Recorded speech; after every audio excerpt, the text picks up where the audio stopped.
Well, I'm currently in Hinckley, just outside the Triumph factory. Triumph motorbikes. You must know about Triumph motorbikes. Well, historically, they're made just there. I just had to pull over and tell you how the testing is going with the iPhone 3G and 2G, if you've got one, charger, case, solar, all of the above. Let me hold it by the window.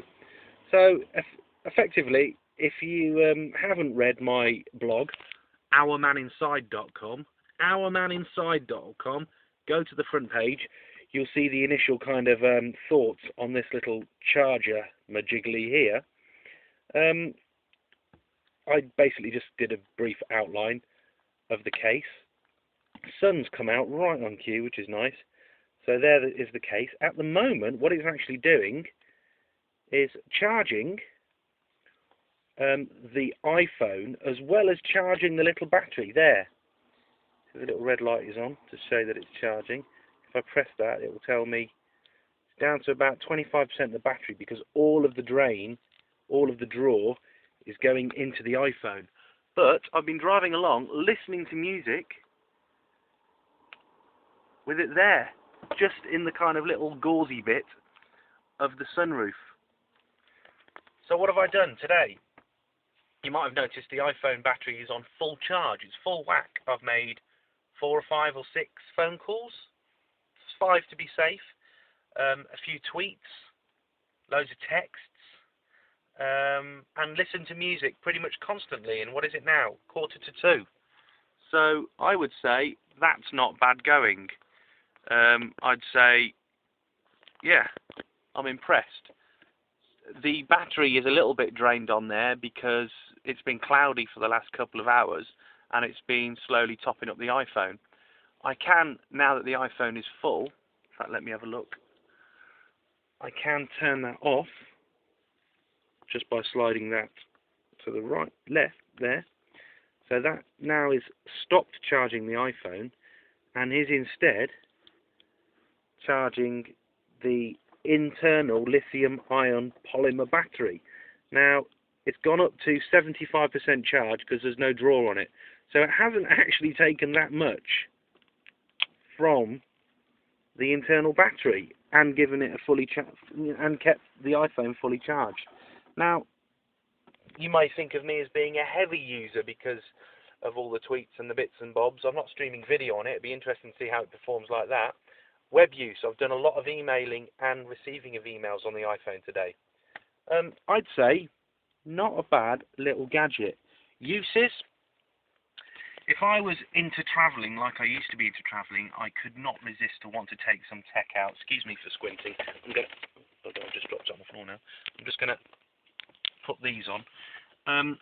If I was going travelling now, and I was travelling as light as I used to, I travelled the whole of Africa, West Africa, with a bum bag once, just, you know, mosquito net, silk sleeping bag liner, bit of repellent and a spare change of shorts and a t-shirt. You know, you didn't need much more than that because of the heat. But now I'd have to travel with some kind of tech. That to me would be perfect. At the moment, and this is only day 2, if you look at my blog, of testing, at the moment I would say I would confidently not take the charger, the plug-in-the-wall charger. Because if you're travelling, you've got a UK charger, then you've got some kind of adapter to plug into it. That in itself is larger than the iPhone, and the solar charging leather case still smells of leather combined. So, as far as I'm concerned, that is all your portable computing loveliness and joy. Hi, Mr. Briz, who says the live streaming is working well today. I've just downloaded the very latest version of Quick. Where I'm sat at the moment, it says 3.5G. I do have a 12-second delay on a 4-minute 38 video, which isn't bad. So yeah, the streaming's working not too bad. I'm not actually in my car. This is a borrowed Land Rover. And just to reiterate, for people that have just joined the video, I've been driving along, listening to music, with the iPhone up there in the sunroof, quietly charging itself and it's done a cracking job. It's done a cracking job. I'd say from about, I've got more information on ourmaninside.com. I'm thinking 20 minutes, 30 minutes tops, and it went from 3/4 charged to fully charged. I know that the actual case itself is stated to take 12 hours in direct-ish sunlight to charge fully. And you can charge the case, remember, without an iPhone in it.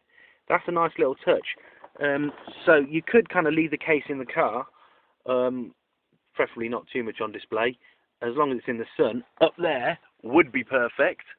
And when you come back to the car, oh, I'm not looking at it, I've got polarized glasses on, sunglasses. You can't see the screen on the back of it, so I'm doing this to read the comments, but it's very bright and squinty.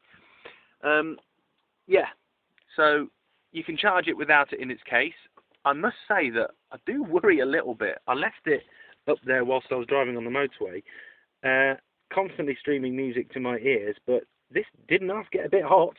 It got a little bit hot. And they do say, don't leave your electronics in direct sunlight. Well, it's in a case, and there is a lot of protection within that. You might see that I've actually got a white iPhone tucked in there. Now, if you look at the previous quicks, you can actually see when I bought that white iPhone. Someone says how easy it is to use. Well, I had a rubberized case on it before that. If you're not used to having it in a case, then you might find a problem.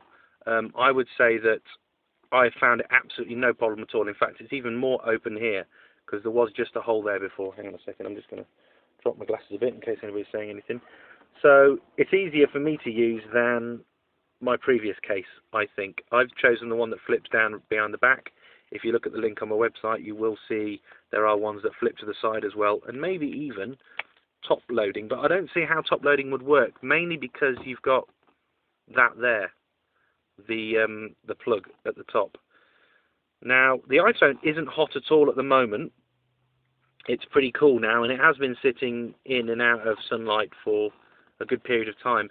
There was a comment on the blog, hey, wouldn't it be cool if the solar panel here was in fact in the back and that the case was left open. Personally, I said that would worry me. I do have a plastic screen on that, but constantly leaving it places, if the solar panel was there, constantly leaving on table surfaces and all the rest of it, and I don't know how protected the screen would be, but there's no reason why that wouldn't work. In fact, you could just cut this off here, obviously maintaining the linkages with the cables, and put it on the back of the case there. Maybe it's worth contacting the company. It's a Chinese company. It looks like they're making all kinds of different versions of this case in different colours and all the rest of it. I'll just flip it up, close it, drop it back at the top so it can quietly charge itself back to lovely maximum. And I'm going to get on. I've already spoke to you for, look, 8 minutes 22 seconds, and although the iPhone isn't getting warm, this Nokia N95 sure bloody well is. Nice that the sun came out for this, because after all it is a solar power for an iPhone. So, like I said, you're watching Documentally, Christian talking about the iPhone 3G charger. Go back if you are interested. More information on ourmaninside.com. Thanks a lot for stopping by. Speak to you later and leave you with a very thin view of the Triumph motorcycle factory in Hinckley. Now I've got to go and see my gran.